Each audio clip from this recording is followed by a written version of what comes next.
Ako si Junmar Ubalde, sa scholar sa MSSP, scholar president, and also the Claveria Youth Federation president sa lungsod sa Claveria.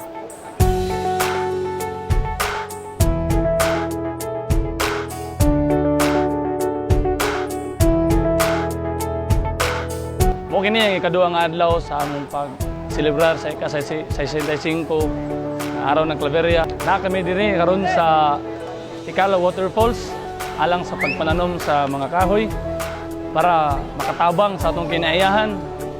Ay nasayod ko ugma puhon, ugma damlag, ako kinig matabang diri sa atong kinaiyahan, pugong sa mga baha o also to neutralize the global warming.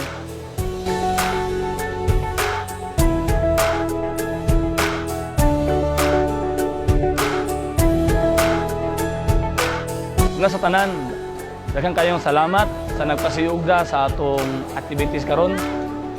Salamat sa atong chairman sa turismo, ang laylayan ng atong Vice Mayor Mira Luna Salvarleon Ablugar, ug sa tourism office.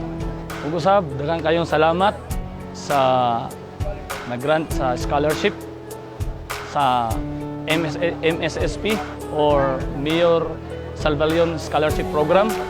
Ched and Congresswoman Juliet Oy, ug usab sa RS o sa Scholar ng Bayan. Usab, salamat kayo sa Karancho, Claveria Teachers Cooperative o sa Claveria Youth Federation sa ilang pag-participate sa mga programa karon.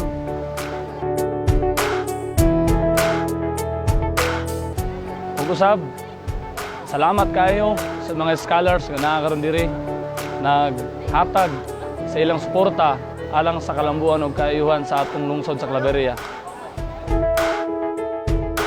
Dumulupyo diri sa Claveria, aghaton ko kamo sa pakiglambigit, ako, ikaw, sila, sa paglambo sa lungsod sa Claveria.